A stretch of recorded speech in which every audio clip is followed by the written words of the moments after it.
Hey, wonderful people, welcome back to my YouTube channel. If you are a returning subscriber, thank you so much. God bless you. I hope all the videos you have been finding them helpful, and thank you for supporting my channel. And if you are a new subscriber, you are highly welcome. I hope you find this video and every other video you watch useful. So let's go to today's business. We are going to be learning how to draft a basic bodice for the front and back. So this is our workspace. This is going to be our workspace, and these are the things we are going to be in need of. A jotter, which comprised of the measurements of tape rule, ruler, hip cuff, pencil, marker, biro, anything can do, whatever you use in drawing. Then maxing tape, then scissors. So let's go to today's business. So my pattern paper is ready. This is the workspace I'm going to be working with, and I've also ruled out a borderline. I made use of half inch just for accurate and straight line at the edges. Then afterwards, I'm going to be dividing the pattern paper into two, as shown in the video. So I'm going to rule down just to create a space for the front pattern and the back pattern. That is half each. That is half of the back and half of the front. So that's what I am actually doing here. Afterwards, the next thing to input is the vertical measurement, and which consists of the bust point, the under bust, and the half length. For this pattern drafting, I am actually drafting for a half scale bodice block. Full scale bodice block is for blouses, like maybe blouse or something longer above the hip area. But this one is going to be ending on the half length. That is your half scale measurement. So I'm going to roll out those lines and I'll label them respectively. That's the bust point and the under bust, and the half length also. Once you get your measurement right, like when taking your measurement, once you get it right, the right point and the right positioning of the tape rule, of the measurement tape, you are going to get the accurate inches to input. Measurement differs depending on the body size and stature. So the next thing now is to input half of my shoulder measurement. So I am inputting half of the shoulder measurement. Then the neckline, for the neck width, I made use of 4 inches, and the neck depth, I made use of 3.5 inches. Then I made use of my hip curve to make a curve there, just to get a round neck, a perfect round neck. I wanted a wider neckline. That's why I made use of a wider one. I'll put up a basic neckline measurement. Except when you are trying to alter the measurements, this should work well, like basic for round necklines. So this should work well.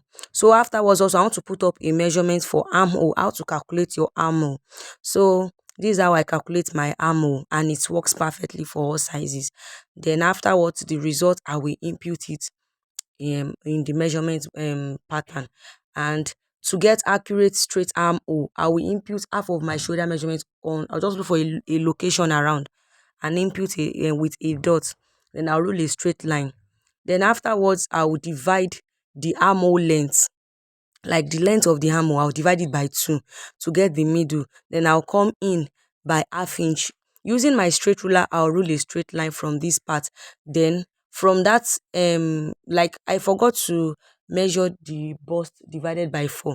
So I measured it by 4 to get the bust measurement, quarter of the bust measurement. Then using the curve ruler, I'll connect that point to the end of the armhole, like where I end of the armhole, to get a perfect armhole curve.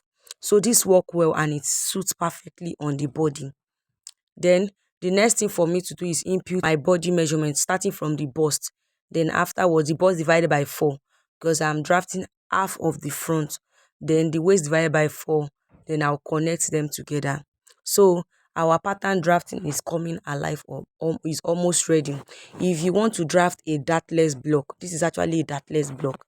Depending on the kind of clothes you are making, we have some clothes that they don't require darts. There are some clothes, like when you are drafting your shift dress, shirts, some shirts, not all kind of shirt, but some shirts too doesn't need it. So next now is for me to rule out my chest line. Actually, for this video, we don't really need all this chest line, bust point. Okay, we need the bust point and under bust, but because I just want to create the awareness of knowing where some line fall under, automatically where your armhole length ends is your chest line. So that is it. Then the next thing now is for the dart intake. From one bust point to the other, the fullest part is, you can call it bust span or the nipple to nipple measurement. So I am half of it is what I imputed there. Then for the dart intake, I made use of 1 inch. You can use more than 1 inch, you can use 1.5 inches, especially for plus sizes. So I took half inch on both sides. So now our pattern is ready for cutting. So let's move on to the back pattern. Please, I'm so sorry. I never knew my camera was not recording the cutting.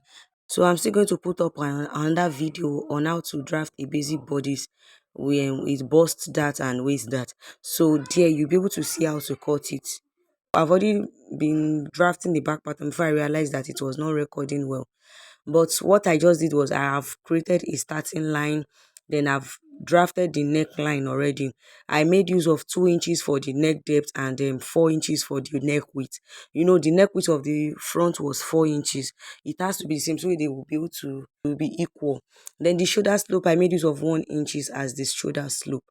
And as for the armhole length, as calculated for the front pattern, I made use of same armhole length. Then I ruled a straight line.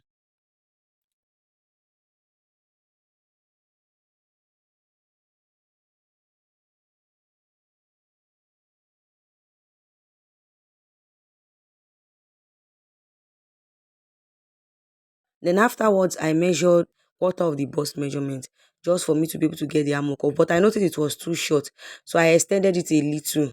I extended just with extra half inch. I wanted a wider armhole, so I extended it a little. But if the bust measurement you measure is okay, it still work. Then from that corner, that point, I came out by 1 inch and make a curve. That's just the difference of between the way we did do the front armhole and the back armhole. Then for the back contouring, zipper contouring, the formula I put up works very well. If you calculate it right, the back will be well contoured and it will sit perfectly well. So all these things matters. So I made use of 0.75 for the back contouring of this pattern. Then afterwards, I also drew the chest line.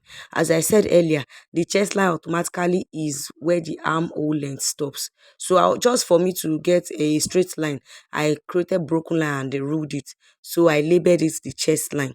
Then so now our new line starts from that zipper contouring line, that line that we use in contouring the zipper.